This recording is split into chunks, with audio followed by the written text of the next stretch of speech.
السلام علیکم بچوں. آج ہم آج ہم پہلے ہفتے کا اپنا سلیبس کریں گے. پہلا سبق ہے آب و ہوا. سب سے پہلے آپ دیکھیے املا کے الفاظ: فضا، مصنوعی، غذاؤں، سیاروں، پیش گوئی، موضع، شربت، دستانے، خوشگوار، یخنی. اب ہم اس کے کوشچن آنسر دیکھتے ہیں. اس کے کوشچن آنسر میں پہلا کوشچن ہے چاروں موسموں کے نام لکھیں. جواب: گرمی، سردی، بہار، خزاں. دوسرا سوال دیکھیں: سردی میں کیسے کپڑوں کی ضرورت ہوتی ہے؟ 2 یا 3 مثالیں لکھیں. سردی میں گرم کپڑوں کی ضرورت ہوتی ہے، مثلا ٹوپی، دستانے، موزے وغیرہ. گرمی میں کیسے کپڑوں میں آرام ملتا ہے؟ جواب: گرمی میں ہلکے پھلکے کپڑوں میں آرام ملتا ہے. سوال نمبر 4 ہے اگر موسم نہ بدلے اور ایک سا ہی موسم رہے تو آپ کو کیسا محسوس ہوگا؟ ہم سب اکتا جائیں گے. سوال نمبر 5 اپنی پسند کے موسم کا نام لکھیں اور پسند کرنے کی وجہ بھی لکھیں. جواب دیکھیں: میرا پسندیدہ موسم بہار ہے کیونکہ اس موسم میں ہر طرف پھول ہی پھول نظر آتے ہیں. اب اسی ہفتے جو پہلے ویک میں ہم نے دوسرا کرنا ہے وہ نظم ہے پہاڑ اور گلہری. پہلے اس کے املا کے الفاظ دیکھیں: غرور، شعور، نصیب، پست، بساط، حکمت، قدرت، چھالیا، ہنر، نکمی. اس کے الفاظ معنی دیکھیں: شعوری، ہوشیاری، باتمیز، تمیزدار، بساط، حیثیت، کچی باتیں، جھوٹی باتیں، نکمی، بیکار، پست، کم رتبہ، حکمت، عقل و دانش، ہنر، خوبی. اب اس کے ایم سی کیوز دیکھیں: پہاڑ گلہری کے ساتھ ڈیش بات کر رہا ہے، غصے سے، غرور سے، شرما کر، احترام سے.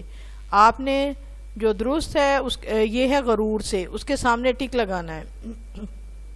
پہاڑ اپنے آپ کو صرف ڈیش ہونے کی وجہ سے گلہری سے بہتر سمجھ رہا ہے، بڑا، قابل، بیکار، حقیر. پہلا درست ہے بڑا، اس کے سامنے ٹک لگائیں.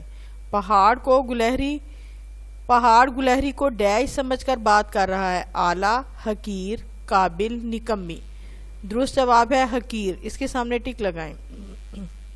گلہری نے چھوٹی ہونے کے باوجود پہاڑ سے بات کی کیونکہ وہ ڈیش تھی، بے وقوف، خوبصورت، مغرور، پر اعتماد. درست جواب ہے پر اعتماد.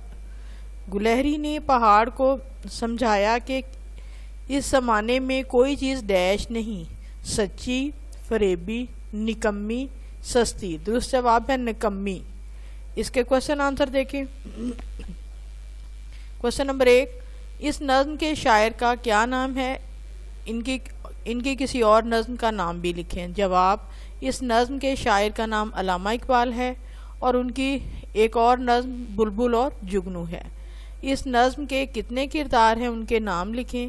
اس نظم میں 2 کردار ہیں، پہاڑ اور گلہری. کوشچن نمبر 3 ہے اس کا: یہ کردار حقیقی ہیں یا فرضی؟ جواب: یہ کردار فرضی ہیں.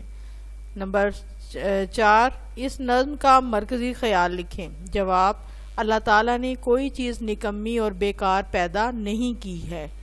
سوال 5 ہے با کی جگہ بے یا بد لگا کر الفاظ کی ضد بنائیں جس سے مراد ہے اس کے الٹ، متضاد.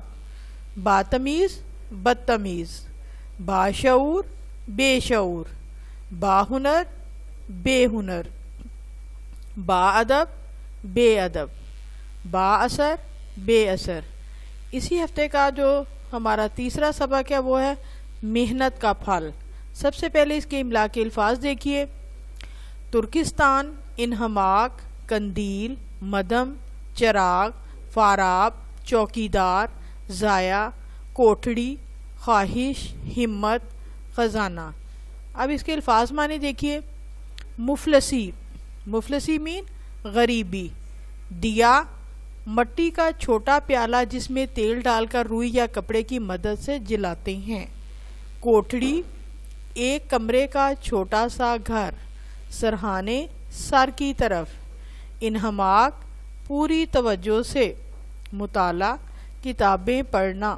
قندیل شیشے کا بنا ہوا ڈبہ جس میں بتی جلاتے ہیں. اس کے MCQs دیکھیے.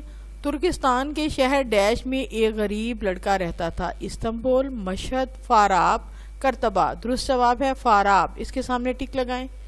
غریب لڑکے کی چارپائی کے سرہانے ڈیش جلتا رہتا تھا. قندیل، بلب، مٹی کا دیا، کوئلہ. درست جواب ہے مٹی کا دیا. دیے میں ڈیش نہیں تھا. پیٹرول، کپڑا، پانی، تیل. درست جواب ہے تیل. رات ہونے کی وجہ سے ڈیش کی دکانیں بند ہو چکی تھیں.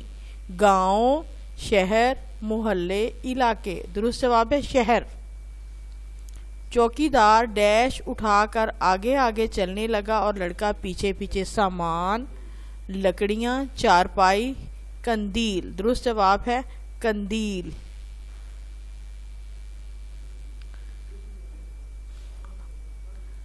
جی بچوں اب ہم اس کے کوشچن آنسر دیکھتے ہیں. پہلا کوشچن دیکھیں. یہ سبق کس عظیم ہستی کے بارے میں ہے اور انہیں کیا کہہ کر پکارا گیا ہے؟ جواب: یہ سبق ابو نصر فارابی کے بارے میں ہے اور انہیں عظیم فلسفی اور سائنسدان کہا گیا ہے. سوال نمبر 2. یہ بچہ اپنے لیے روٹی اور کپڑا وغیرہ کا انتظام کیسے کرتا تھا؟ یہ بچہ روٹی تو ایک مسجد میں کھا لیتا اور محلے کے بچے کو پڑھا کر جو رقم ملتی اس سے وہ اپنے لیے معمولی کپڑے اور تیل خرید لیتا تھا. سوال نمبر 3 ہے. دیوار پر پڑنے والی روشنی کہاں سے آ رہی تھی؟ جواب: دیوار پر پڑنے والی روشنی ایک قندیل سے آ رہی تھی. سوال نمبر 4 ہے. کیا چوکیدار کے پیچھے چل کر پڑھنا آسان کام تھا؟ لڑکا ایسا کیوں کر رہا تھا؟ جواب: چوکیدار کے پیچھے چل کر پڑھنا مشکل کام تھا. اور ایسا کیوں کر رہا تھا؟ تاکہ وہ کتاب کا باقی حصہ مکمل کر لے. سوال نمبر 5 دیکھیے. علم کا جو دیا اس نے جلایا اس کی روشنی کبھی ختم نہیں ہوگی. اس جملے کا مطلب واضح کریں. جواب دیکھیں. علم ایک ایسا دیا ہے جس کی روشنی سے بعد میں آنے والے لوگ بھی فائدہ اٹھا سکتے ہیں. جی بچوں، یہ آپ کے پہلے ہفتے کا سلیبس کمپلیٹ ہو گیا.